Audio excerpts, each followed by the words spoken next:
Today we're going to be talking about some of the biggest problems in Ashes of Creation. And to preface this video, I have hundreds of hours in the game, I love the game, and I will continue to play the game for hundreds of more hours. And I understand this is an alpha test.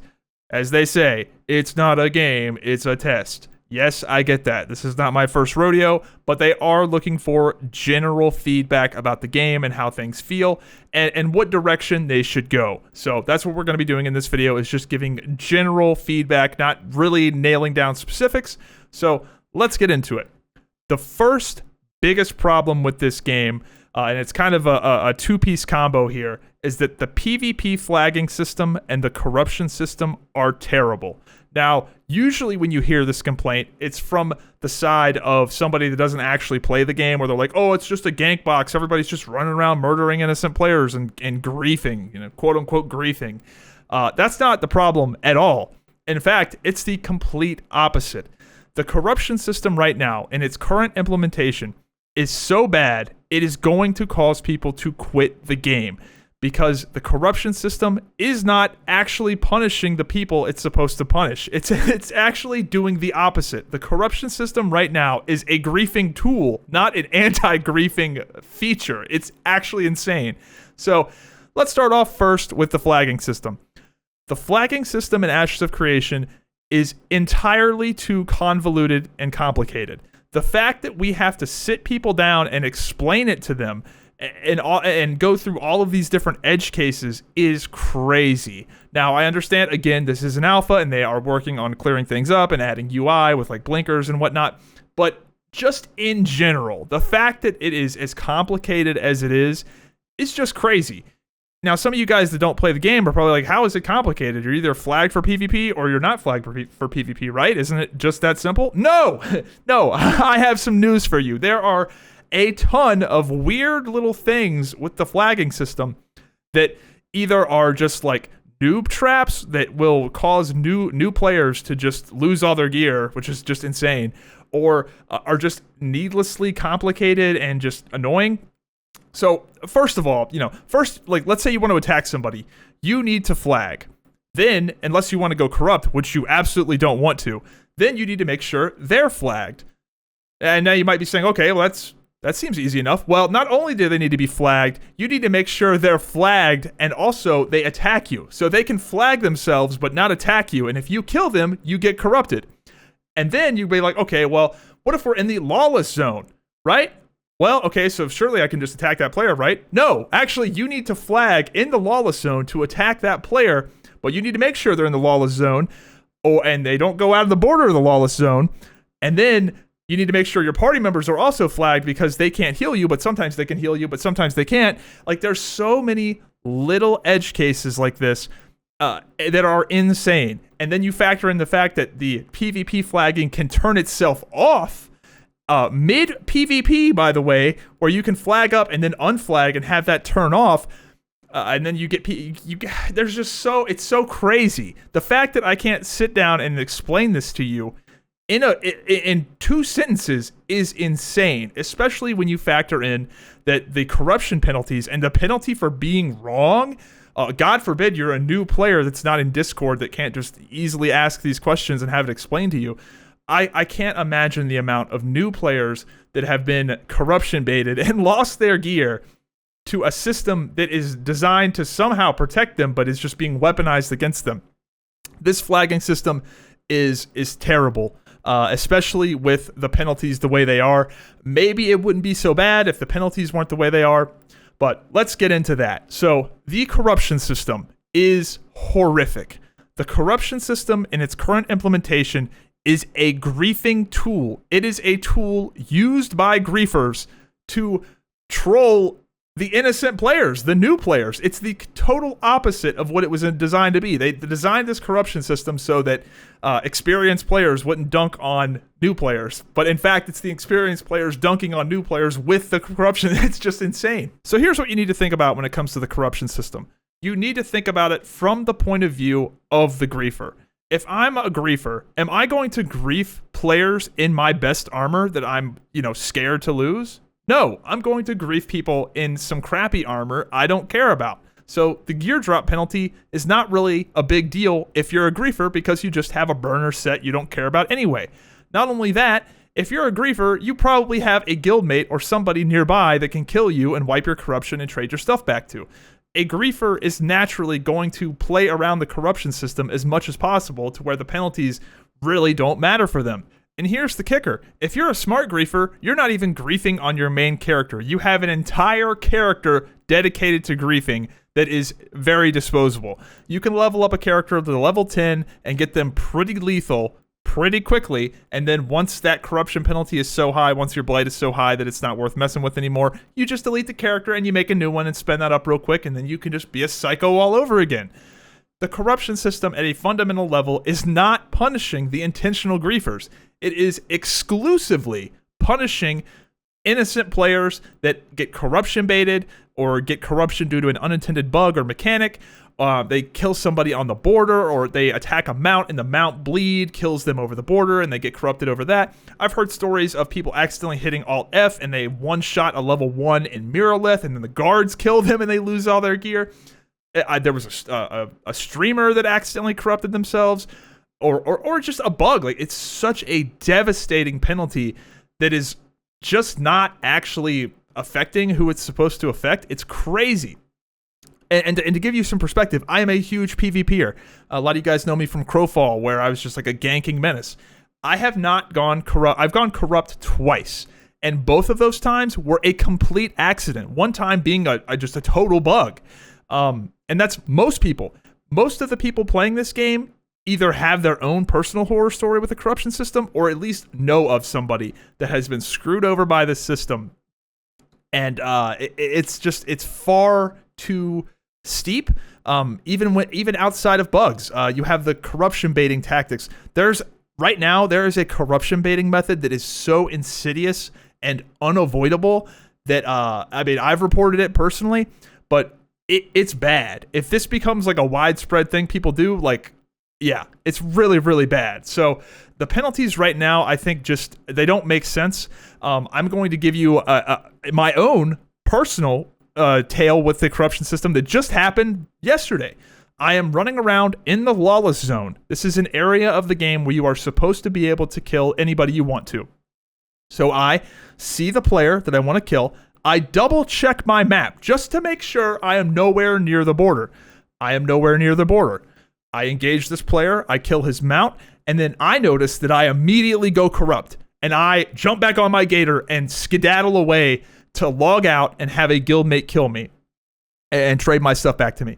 Now, this player sent me a whisper saying, like, why the fuck did you do that? Why would you just kill my mount and run off? I don't think he realized what happened, thank God. I don't know if this player intentionally did this or was just a random bug where his corruption, his player state was somehow innocent in the lawless area. I'm not sure. But if this player or any other player had killed me, I would have lost 3 pieces of gear.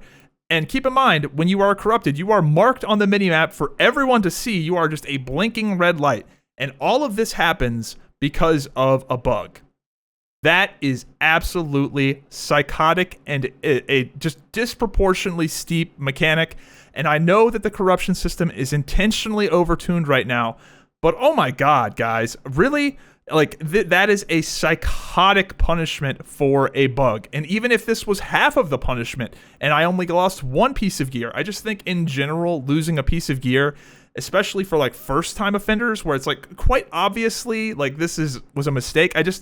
I think the general direction they're going, if this is the penalty structure they're going to have, is just crazy. Because let's say I got corrupted and I got killed due to this bug and I had to go grind off, an hour and a half of XP debt. Like, I could swallow that. I'd be like, okay, this is crappy, but whatever, things happen. It was a bug, whatever, I get it. But if I would have lost, some of the guys in my guild have legendary weapons. There is an instance where a guy in my guild could have lost 2 legendary weapons and like a legendary helmet because of this bug.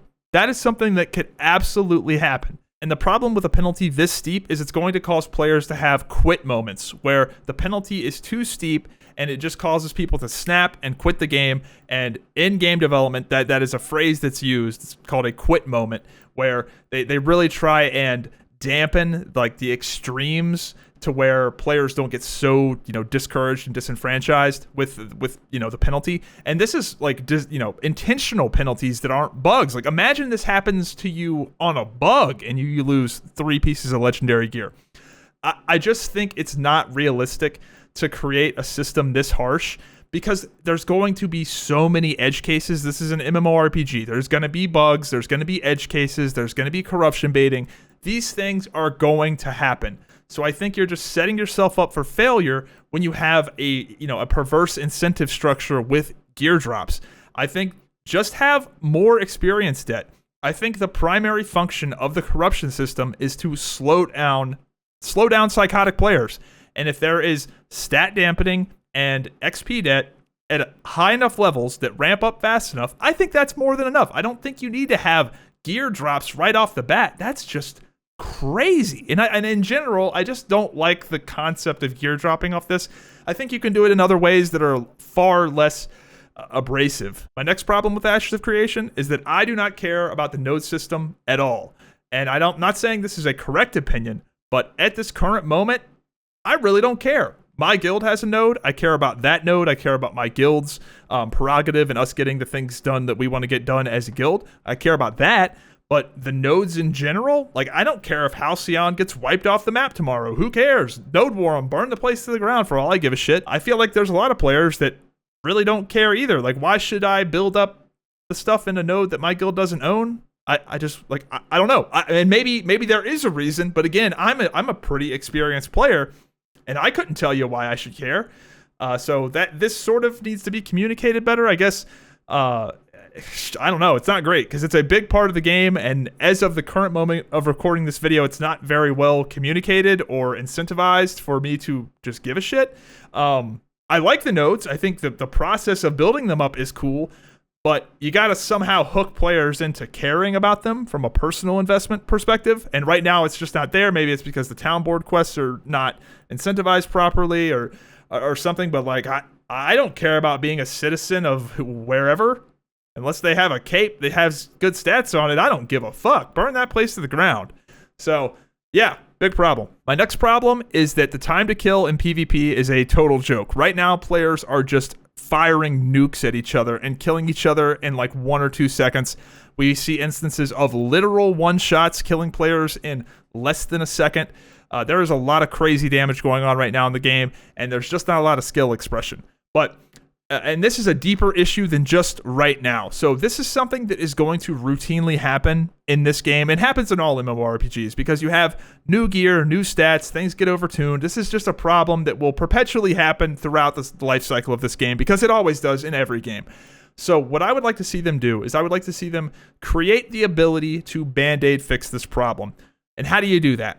Well, you have players do different damage and healing amounts to other players. Now, this is not a long-term solution because you don't want the continuity of the game being messed up long-term, but there's going to be instances like this in the future that happen, and I would love for them to just be like, okay, now you do 50% less damage and 50% less healing to players exclusively. Because the problem right now is that you can't just nerf the damage because that will mess with the PvE tuning, and they have to reconfigure the whole game, when it's really just a PvP issue. So I would love to see them somehow create a debuff for just players where player healing and player damage is nerfed specifically against other players, and at least have that be a knob in their back pocket they can tune, because this kind of thing is going to happen in the future. And to talk about the TTK being a problem, it's mainly just a problem when players die as fast as they're dying right now. There's just not a lot of room for skill expression, and it makes balancing the classes a nightmare.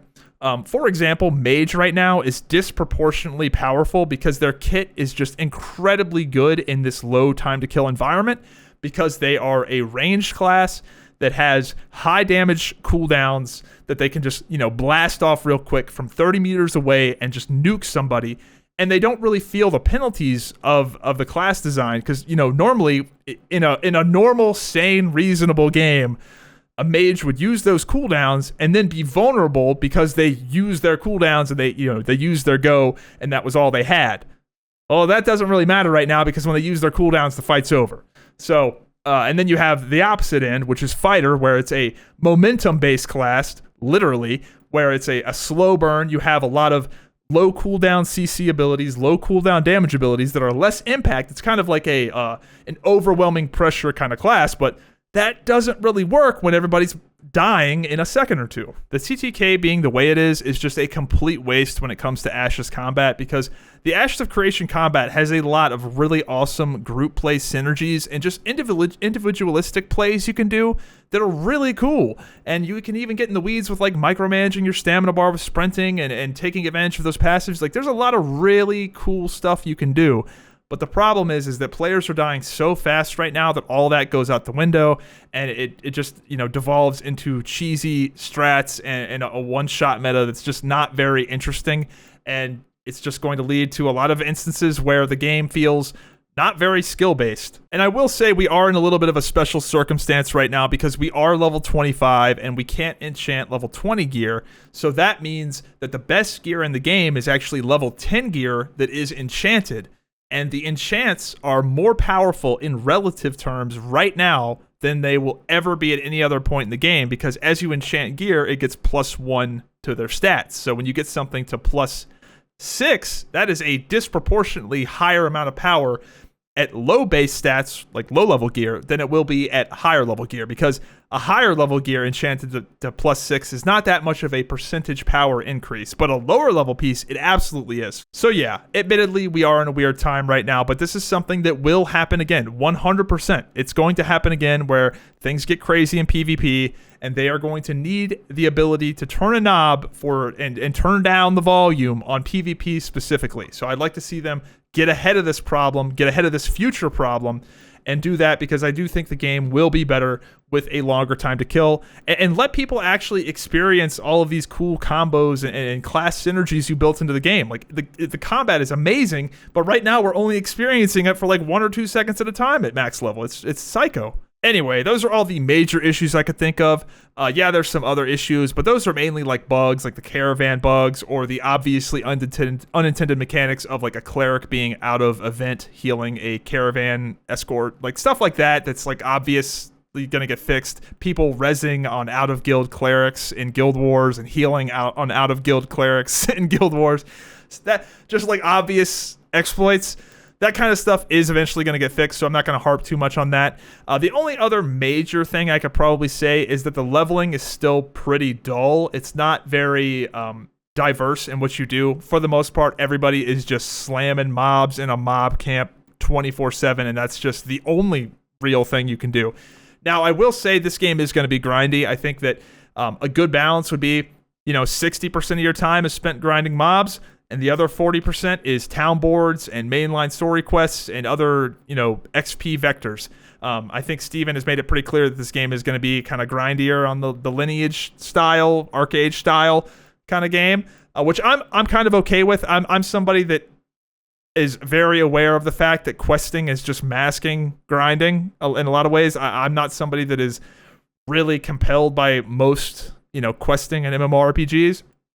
So I think they've got, something decent here, but I would like to see it broken up with more events and more town boards and maybe a couple of mainline story quests to kind of like flesh out the lore a little bit more. So yeah, let me know what you guys think in the comments down below. Did I miss anything? I'm sure I did. I'm sure I left out something that I'm even going to be face-palming about. So let me know what you think in the comments down below. I'm very excited for the future of this game, and I am having a blast. See you in game.